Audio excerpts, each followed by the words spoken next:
সুপ্রিয় শিক্ষার্থীরা, আসসালামু আলাইকুম। তোমরা কেমন আছো? নিশ্চয়ই ভালো আছো। আমরা এর আগে ইউটিউব চ্যানেলে আজকে আমার চ্যানেল সম্পর্কে আগে পরিচয় দিয়ে লই। আমাদের চ্যানেলের নাম টিচিং এডুকেশন ইউটিউব চ্যানেল। এর আগে আমরা দেড় মাস আগে আমরা সপ্তম শ্রেণীর গণিত থেকে অটোমেটিক আমরা কিন্তু অনেকগুলো কন্টেন্ট আপলোড করেছি। তো আমি যেখানে চাকরি করি শিক্ষক হিসেবে, ওখান থেকে অনেকেই বলেছে যে অষ্টম শ্রেণীর কিছু ম্যাথ বা গণিত ভিডিও দেওয়ার জন্য। তো আমি চেয়েছিলাম যে 6-এর কিছু কন্টেন্ট দিব। তো আমি শুরুতেই অষ্টম শ্রেণীর কন্টেন্ট দেওয়ার জন্য চেষ্টা করতেছি, যে সপ্তম শ্রেণীর পাশাপাশি 7-এর পাশাপাশি অষ্টম শ্রেণী কিছু গণিত কন্টেন্ট তোমাদের সুবিধার্থে দেওয়ার জন্য চেষ্টা করেছি। তো আজকে আমি শুরু করব প্রথম পর্ব থেকে। আজকে আমরা শুরু করব কি প্রথম পর্ব থেকে। তো আশা করি তোমরা আমাদের সাথে থাকবা, আমাদেরকে সহযোগিতা করবা এবং আমার কন্টেন্টগুলো ভালোভাবে তোমরা দেখবা, বেশি বেশি শেয়ার করবা, বন্ধুদেরকে সাবস্ক্রাইব করার জন্য উদ্বুদ্ধ করবা। তো দেখো প্রথম কি বলছে, প্রথম আমরা শুরু থেকেই আমরা যাব পৃষ্ঠা নাম্বার 1। কি বলছে দেখো, গণিতিক অনুসন্ধান। কি বলছে? গণিতিক অনুসন্ধান। এই অভিজ্ঞতায় শিখতে পারবে। এই অভিজ্ঞতা কি শিখতে পারবে? গণিতিক অনুসন্ধান এই অভিজ্ঞতা শিখতে পারবে। কি বলছে? পয়েন্ট 1, গণিতিক অনুসন্ধান প্রক্রিয়া। তারপর হচ্ছে গণিতিক অনুসন্ধানের ধাপসমূহ। প্রথম হচ্ছে গণিতিক অনুসন্ধান প্রক্রিয়া, তারপর হচ্ছে গণিতিক অনুসন্ধানের ধাপসমূহ। এরপর কি বলছে? প্যাটার্ন। তারপর কি বলছে? তথ্যের উৎসের নির্ভরযোগ্যতা যাচাই। তথ্যের উৎসের কি নির্ভরযোগ্যতা যাচাই। তারপর হচ্ছে করার পদ্ধতি। তারপর কি বলছে? করার পদ্ধতি। তাহলে আমরা কি পড়লাম? 5টা পয়েন্ট কি পড়লাম? গণিতিক অনুসন্ধান প্রক্রিয়া, গণিতিক অনুসন্ধানের ধাপসমূহ, প্যাটার্ন, তথ্যের উৎসের নির্ভরযোগ্য যাচাই, তারপর করার পদ্ধতি, নাকি? আচ্ছা, আমরা এটা পেলাম। এরপর দেখো কি বলছে পৃষ্ঠা নাম্বার 2, গণিতিক অনুসন্ধান। গণিতিক অনুসন্ধান মানে কি? গণিতিক অনুসন্ধান করতে বলছে, নাকি? দেখো এখানে কি বলছে, আগের শ্রেণীগুলোতে তোমরা সংখ্যা ও সংখ্যার বৈশিষ্ট্য নিয়ে নিশ্চয়ই কিছু মজার তথ্য জেনে এসেছো। বলছে আগের শ্রেণীগুলোতে, কোথায়? 6 এবং 7-এ তোমরা কি আগের শ্রেণী বলতে 6 এবং 7 কি বুঝাইছে, নাকি? আগের শ্রেণীগুলোতে তোমরা সংখ্যা ও সংখ্যার বৈশিষ্ট্য নিয়ে নিশ্চয়ই কিছু মজার তথ্য জেনে এসেছো।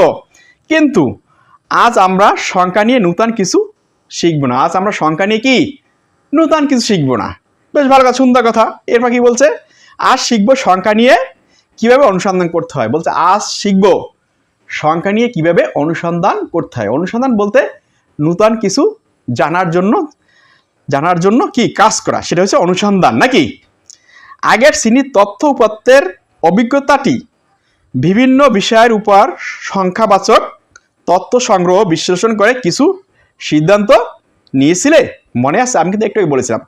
এ বলছে আগের ব্যাপারে তোমরা কিছু তথ্য উপাত্ত নিয়ে কি সিদ্ধান্ত নিয়েছিলে, মনে আছে কিনা? তোমাদের মনে আছে কিনা প্রশ্ন করেছে। এরপর কি বলছে? আমাদের চারপাশে এমন অগণিত সংখ্যা রয়েছে যেগুলো নিয়ে গণিতজ্ঞ এবং গণিতজ্ঞ বলতে গণিত বিশেষজ্ঞ, তাই না, গবেষকগণ চিন্তা করেন। গণিতজ্ঞ গবেষকগণের মতে দেখো তো চেষ্টা করে ব্যাপারটি আনন্দের নাকি নিরাশ। এখানে বলছে আনন্দ নাকি নিরাশ। নিরাশ বলছে হতাশ বা নিরাশ, মানে দেখা যায় আমরা একটা কাজ করতে গেলে না পারলে হতাশ হয়ে যায় বা নিরাশ হয়ে যায়। আর তুমি কাজটা করতে গেলে কি আনন্দ পেয়েছো কিনা, মানে তুমি উৎফুল্লভাবে করছো কিনা, সেটা বলছে। এরপর কি বলছে? তোমাদের কি মনে হয়? আচ্ছা, তারপর কি বলছে? তাহলে চলো আমরা কোনো একটি সমস্যা গণিতজ্ঞ গবেষকগণের মতো পরীক্ষা করে দেখি। দেখছি, চলো আমরা কোনো একটি সমস্যা গণিতজ্ঞ বা গবেষকদের মতো চিন্তা করে দেখি। এখন তারপর কি বলছে? আজকে যে সমস্যাটি দেখব সেটি পৃথিবীর বড় বড় গণিতজ্ঞের প্রিয় একটি সমস্যা। কি বলছে? কথা ক্লিয়ার, একটা নোট করে নাও, আন্ডারলাইন করে নাও, নাহলে আর তোমরা সবাই বই হাতে ধরে নাও। আজকে যে সমস্যাটি দেখবে সেটি পৃথিবীর বড় বড় গণিতজ্ঞদের প্রিয় একটি সমস্যা। মানে এই সমস্যা তো আমাদের না, পৃথিবীর বড় বড় গণিতজ্ঞ এবং গণিত বিশেষজ্ঞদের সমস্যা, এবং সেটির সঙ্গে ত্রুটির সংখ্যার অনুক্রমে সম্পর্ক আছে। সম্পর্কটি অথবা সম্পর্কগুলো কি ঘাটাঘাটি শেষ করে তোমরা বলবে, তোমাদের ঘাটাঘাটি করতে বলবে, ঘাটাঘাটি শেষ করে তোমরা বলবে, অর্থাৎ আমরা ঘাটাঘাটি করে দেখবো আসলে ব্যাপারটা কি। আরও বলে রাখি, এই সমস্যাটি বিশ্লেষণ করে তুমি এমন কিছু আবিষ্কার করতে পারো যা অন্য কেউ কখনো করতে পারেনি। এখানে বলছে বড় বড় সমস্যাগুলো গণিতিক এবং গণিতিক বিদ্ধের, সেই সমস্যাগুলো তুমি গবেষণা করে এমন কিছু আবিষ্কার করতে পারো যা আজও পর্যন্ত কেউ আবিষ্কার করতে পারেনি নাকি। এরপর দেখো, পরীক্ষাটি করতে গিয়ে তুমি বেশ কিছু হিসাব নিকাশ এবং কি লেখালেখি করবে। কাজ শেষ হলে তুমি দেখে অবাক হয়ে যাবে যে গণিতিক নিয়ে অনুসন্ধান করতে গিয়ে কত চমৎকার একটি রাস্তা পাড়ি দিয়েছো। এখন বলছি গণিতিক নিয়ে তুমি গবেষণা করবা এবং গণিতিক নিয়ে তুমি যখন নতুন কিছু তথ্যবস্তু আবিষ্কার করবে তখন তুমি দেখবা কত অনুসন্ধান করতে গিয়ে কত চমৎকার একটি রাস্তা পাড়ি দিয়েছো, মানে একটা দীর্ঘমেয়াদী পথ পাড়ি দিয়েছো, কত কিছু শিখেছো। তাহলে চলো ধাপে ধাপে সমস্যাটি দেখা যাক। তার বলছে চলো ধাপে ধাপে সমস্যাটি দেখা যাক নাকি। ক্লিয়ার? এখন দেখো এরপর কি বলছে, তার আগে একটু মনে করে নেওয়া যাক যে কর্মিক সংখ্যার অনুক্রম কি। কর্মিক সংখ্যার কি অনুক্রম কি? একের পর এক ধারাবাহিক আসতে থাকে এমন সংখ্যা খেয়াল করেছো কখনো?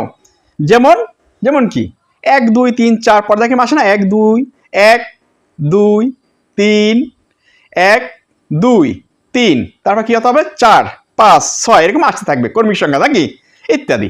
দেখো এরপর কি বলছে, এরপর বলছে দেখো এই কর্মী সংখ্যা এখানে এই যে চলো আকাশ পানে, এখানে কর্মী সংখ্যা উল্লেখ করেছে, ওই যে 1 2 3 4 5 6 পর্যায়ক্রমে উল্লেখ করেছে। এরপর দেখো বা এপাশেও আছে, দেখো 1 2 3 4 এখানে উল্লেখ আছে। যাই হোক, তারপর কি বলছে, অথবা টিভিতে কখনো দেখেছো রকেট বা মহাকাশ যান উৎক্ষেপণের সময় নিচের দিকে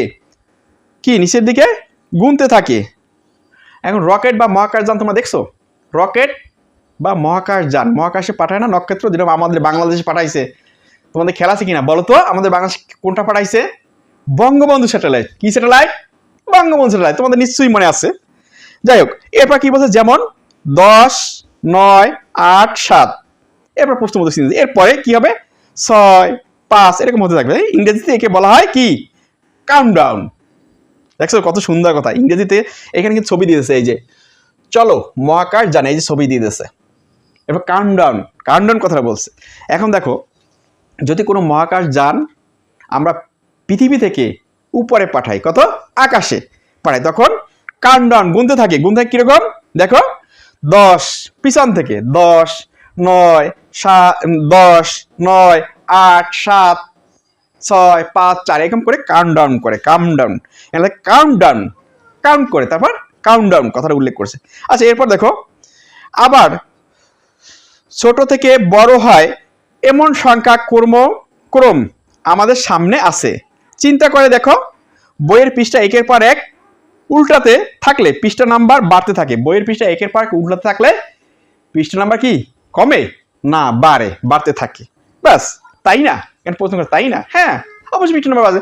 আমরা যদি 1 পৃষ্ঠা দেখি, পরে 2 পৃষ্ঠা, পরে 3 পৃষ্ঠা, পরে 4 পৃষ্ঠা, পরে 5 পৃষ্ঠা, এরকম পর্যায়ক্রমে একটা পৃষ্ঠা আমরা চলে যাই। বেশ সুন্দর। এরপর কি বলছে, আমরা একে বলেছি কর্মিক সংখ্যা অনুক্রম, আসলে এ আর কিছু নয়, কর্মিক সংখ্যা বা অনুক্রম। তোমরা মনে রাখবে, এখানে বলছি কি কর্মিক সংখ্যা, বা আমরা একে বলেছি কি কর্মিক সংখ্যা বা কর্মিক সংখ্যা অনুক্রম। কর্মিক সংখ্যা কি অনুক্রম, আসলে এ আর কিছু নয়, বিভিন্ন পূর্ণসংখ্যা একের পর এক বসলে যা হয় তাই। এখানে কয়েকটা ছবি দিয়ে দেখো, একটা মানুষ ছবি, কতগুলো উপরে সংখ্যা দিয়ে দিয়েছে। পরে চলো আকাশ জানার ছবি দিয়ে দিয়েছে। এরপর এখানে একটা বইয়ের ছবি দিয়েছে, এখানে 2টা লোকের ছবি দিয়েছে, মানে রাত্র হয়ে গেছে, অন্ধকার হয়ে গেছে, উপরে একটা হেরিকেন হাতে। তোমরা হেরিকেন নিশ্চয়ই চেনো। এর আগে যখন আমাদের দেশে বিদ্যুৎ ছিল না, আমাদের দেশে বাংলাদেশ যখন বিদ্যুৎ ছিল না, তখন মানুষ ব্যবহার করতো কি ল্যাম্প ব্যবহার করতো, কেরোসিন তেল দিয়ে ল্যাম্প ব্যবহার করতো আলোর জন্য। তারপর যারা একটু আধুনিক, যারা ধনী ছিল, মধ্যম আয়ের লোকজন, তারা হেরিকেন ব্যবহার করতো। হেরিকেন তোমাদের নিশ্চয়ই অনেকের বাসায় হেরিকেন আছে। শহরে যারা, তারা হেরিকেন চিনবে না। গ্রামের যারা আছো অবশ্যই হেরিকেন কি তোমরা তোমাদের মুরব্বীদের কাছে জিজ্ঞাবা, তোমাদের অভিভাবকদের কাছে, তারা অবশ্যই, বাবা মার কাছে জিজ্ঞাবা, অবশ্যই হেরিকেন সম্পর্কে তারা বর্ণনা দেবে। তাহলে দেখা যায় প্রথমে তারা যারা গরিব নিম্ন শ্রেণীর ছিল তারা ল্যাম্প ব্যবহার করতো, ল্যাম্প বলতো আমরা, ল্যাম্প বা কফি ব্যবহার করতো আলোর জন্য। এরপর যারা মধ্যম আয়ের তারা ব্যবহার করতো কি হেরিকেন, হেরিকেনটা ভালো, হেরিকেন বা হ্যাসাক, এখানে একটা হেরিকেন দিয়ে দিয়েছে উপরে হাতে একটা হেরিকেন দেওয়া আছে। হ্যাঁ, আর এটা যারা মোটামুটি এখন আধুনিক যুগে এসে কারেন্ট ছাড়া কোনো বাড়ি নেই, প্রত্যেক বাড়ি বিদ্যুৎ আছে, অর্থাৎ আমরা কি কুপি বা ল্যাম্প বা হেরিকেন আমরা চিনি না। তাহলে গ্রামগঞ্জের মানুষ এখনো হেরিকেন সম্পর্কে তারা বর্ণনা দিতে পারবে, কিন্তু শহর অঞ্চল যারা তারা হেরিকেন সম্পর্কে জানতে পারবে না। আশা করি তোমরা মোটামুটি এটা বুঝতে পারছো। এরপর দেখো পৃষ্ঠা নাম্বার 3 কি বলছে, পৃষ্ঠা নাম্বার 3 তিনি কি বলছে দেখো, কি বলছে, একটা মানুষ ছবি দিয়েছে, কি বলছে, এবার মূল সমস্যায় যাওয়া যাক। এবার কি বলছে, মূল সমস্যায় যাওয়া যাক। খেয়াল করো, প্রস্তুত থাকা কি কলম নিয়ে, প্রস্তুত থাকো কি কলম নিয়ে।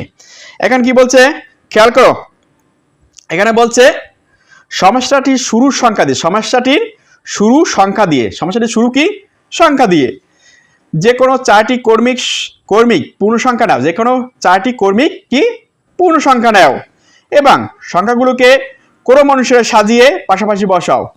এখানে ক্লিয়ার, একটু দেখো সবাই, সমস্যাটি শুরুর সংখ্যা দিয়ে, সমস্যাটি শুরুর সংখ্যা দিয়ে যে কোনো 4টি কর্মিক পূর্ণ সংখ্যা নাও এবং সমস্যাগুলো ক্রমানুসারে সাজিয়ে পাশাপাশি সংখ্যাগুলো ক্রমানুসারে সাজিয়ে পাশাপাশি কি বসাও এবং তাদের মাঝখানে বেশ খানিকটা ফাঁকা জায়গা রাখো।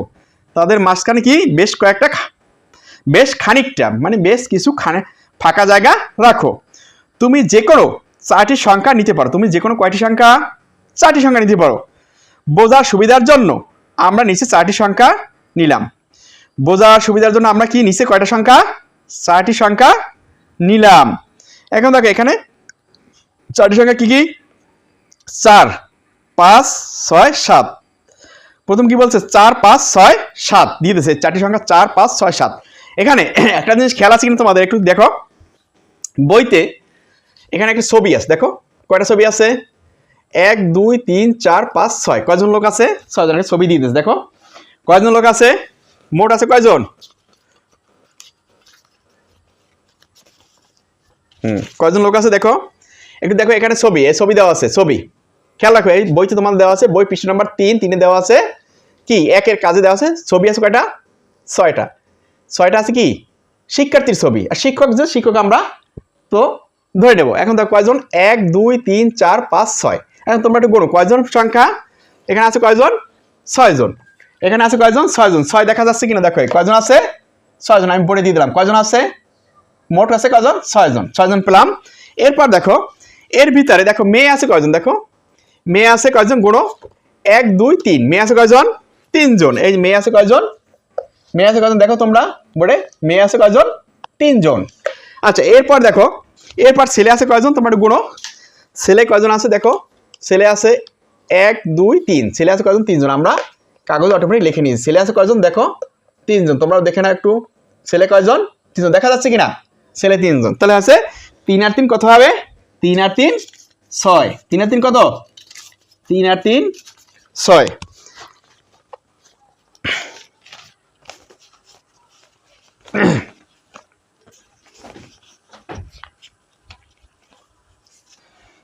আচ্ছা দেখো একটু খেয়াল রাখো, এরপরে এটা আমরা পেলাম কয়জন, এ জায়গায় মেয়ে হচ্ছে শিক্ষার্থী 3 জন, ছেলে শিক্ষার্থী 3 জন, আর শিক্ষক হচ্ছে 1 জন। আচ্ছা ওটা আমরা ধরা দেখেন। এখন দেখো প্রত্যেক উপরে কিন্তু একটা চার্ট নিয়ে বসছে, এটা কাগজের চার্ট নিয়ে 1, 2, 3, 4, 5টা 6টা কি চার্ট নিয়ে দেখাচ্ছে। কি দেখাচ্ছে দেখো, প্রথম ধারা তোমাদের বইতে বই রাখো, প্রথমে দেখাচ্ছে 10 কি যোগ 2, প্রথমে দেখাচ্ছে কিন্তু 10 যোগ 2 কত হয় দেখো, 10 এবং যোগ 2 কত হয়, 10 আর 2 12। তাহলে আমরা এটা একটা দেখিয়ে দিলাম, 10 যোগ 2, 10 আর 2 কত হয় 12। এর পরের জন্য দেখাইছে কি দেখো, এর পরের জন্য দেখাইছে 7 যোগ 5, এই দেখো 7 যোগ 5, ওটা প্ল্যাকেটে আমরা প্ল্যাকেট দেখাচ্ছি, 7 যোগ কত 5 কত হয়, 7, 5, 12, বেশ সুন্দর। এর পরের জন্য কি দেখাইছে দেখো, এর পরের জন্য দেখাইছে 6 যোগ 6, এই দেখো 6 যোগ 6, দেখো তোমরা খেলা বই দিয়ে খেলা, এর দিকে খেলা, 6 যোগ 6 দেখা যাচ্ছে কিনা, 6 যোগ 6, 6 আর 6 কত 12। আচ্ছা পেলাম। এরপর দেখো এর পরের জন্য দেখাইছি কি 8 যোগ 4, 8 আর 4 কত হয় 12, মানে মূল যে সংখ্যাটা হচ্ছে 12, বিভিন্ন আঙ্গিকে দেখা যায় 8 যোগ 4, তা 8 আর 4 কত হয় 12 পেলাম। এর পরের জন্য দেখাইছি কি দেখো, এর পরের জন্য দেখাইছে 9 যোগ 3, 9 আর 3 কত হয় দেখো, 9 আর 3 12, দেখা যাচ্ছে কিনা 9 আর 3 12, আচ্ছা পেলাম। এর পরের জন্য দেখিয়েছি কি দেখো, এর পরের জন্য দেখিয়েছে 11 যোগ 1 কত হয়, 11 যোগ 1 হয় কত হয় দেখো, 11 যোগ 1 12, 11 যোগ 1 দেখা যাচ্ছে কিনা, 11 যোগ 1 12। তাহলে আমরা মোটামুটি পেলাম যে এই যে 6 জন শিক্ষার্থী তারা কি কি প্ল্যাকেট দিয়ে মানে অর্থাৎ কাগজ ছোট ছোট করে কি কি দেখাইলো সেটা আমরা অটোমেটিক দেখিয়ে দিলাম। তো এখানে তার কোনো কনফিউশন থাকার কথা না নাকি। আমরা কিন্তু এই পর্ব শুরু করার আগেই, এই পর্ব আজকে শুরু করার আগে কিন্তু আমরা মেইন অঙ্কে চলে যেতে পারতাম, মেইন কাজে চলে যেতাম। কিন্তু নূতন কারিকুলামের মূল উদ্দেশ্য হচ্ছে, আমরা আগে যে অঙ্কগুলো করেছিলাম, যেমন আমাদের সময় অনেকে অঙ্ক করেছে মুখস্থ নির্ভর, মানে অর্থাৎ স্যার অঙ্ক করিয়ে দিলে ওই অঙ্ক বারবার করতে করতে করতে মুখস্থ হয়ে যেত একটা পর্যায়ে। অনেক সময় সূত্র অ্যাপ্লাই করতো না, বা সূত্র অ্যাপ্লাই কেউ সূত্র অ্যাপ্লাই করতো, একজন এক এক আঙ্গিকে অঙ্ক করতো, তাই না। এখন গণিত বিশেষজ্ঞ বা অন্যান্য বিশেষজ্ঞরা দেখলো যে শিক্ষার্থী মুখস্থ নির্ভর থেকে বেরিয়ে আসার জন্য অন্যান্য সাবজেক্টগুলো শিক্ষাবিদ পণ্ডিত যারা তারা চিন্তা করলো যে মুখস্থ নির্ভর থেকে বেরিয়ে আসার জন্য এই আমাদের নূতন কারিকুলাম। এই কারিকুলামের মূল উদ্দেশ্য হচ্ছে কি, মূল উদ্দেশ্য হচ্ছে যে শিক্ষার্থীরা মুখস্থ নির্ভর থেকে বেরিয়ে এসে বাস্তবমুখী শিক্ষা গ্রহণ করবে। তো বাস্তবমুখী শিক্ষার জন্য এই যে গণিতটা, অষ্টম শ্রেণী তোমাদের গণিত সাবজেক্টটা, যেরকম অষ্টম, নবম, সপ্তম, ষষ্ঠ পেক্তা শ্রেণী এত সুন্দর করে এত সুন্দর আঙ্গিকে অঙ্কগুলো সাজিয়েছে যে আমরা করতে গেলে আনন্দমুখর পরিবেশেই অঙ্কগুলো করে নিব। অর্থাৎ অঙ্ক তোমরা করার আগে অঙ্ক সুন্দর করে বুঝে নেবা। অঙ্ক তুমি যত বুঝবা, যত ভালো বুঝতে পারবা, ততই তোমার আনন্দ লাগবে, ততই তোমার খুশি লাগবে, ভালো লাগবে। আর অঙ্ক তুমি বুঝতে না পারলে তোমার অঙ্ক করতে ভালো লাগবে না। তুমি সবসময় মনে করবো অঙ্ক আমাদের জন্য বোঝা, বোঝা বলতে কিছু নাই। ইনশাল্লাহ প্রথম কন্টেন্টটা আমরা স্বাভাবিক দিলাম, এরপর প্রথম কন্টেন্ট থেকে এরপর যতগুলো কন্টেন্ট আমরা দিব, ভিডিও দিব, তোমরা দেখতে থাকবা। আশা করি আমার ভিডিওগুলো তোমরা দেখলে বইয়ের যে কোনো প্রান্ত থেকে যে ধরনের অঙ্ক আসুক না কেন তোমরা অনায়াসে অঙ্কগুলো করতে পারবা, কারো সাহায্য নেওয়া লাগবে না, মুখস্থ করা লাগবে না।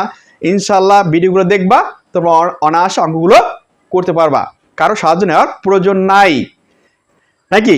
এখন দেখো পর্বগুলো সুন্দরভাবে দেখতে হবে। আমাদের চ্যানেলটির কথা আমাদের মনে আছে কিনা, আমাদের চ্যানেলটির নাম হচ্ছে teaching education YouTube channel, teaching education YouTube channel. এই চ্যানেলটি তোমরা সাবস্ক্রাইব করবা এবং বন্ধুদের কাছে শেয়ার করবা, তারা যেন সাবস্ক্রাইব করে আমাদের এই ভিডিওগুলো দেখতে থাকে। আমি আশা করি আমার ভিডিওগুলো, আমাদের কন্টেন্টগুলো তোমরা দেখতে থাকবা।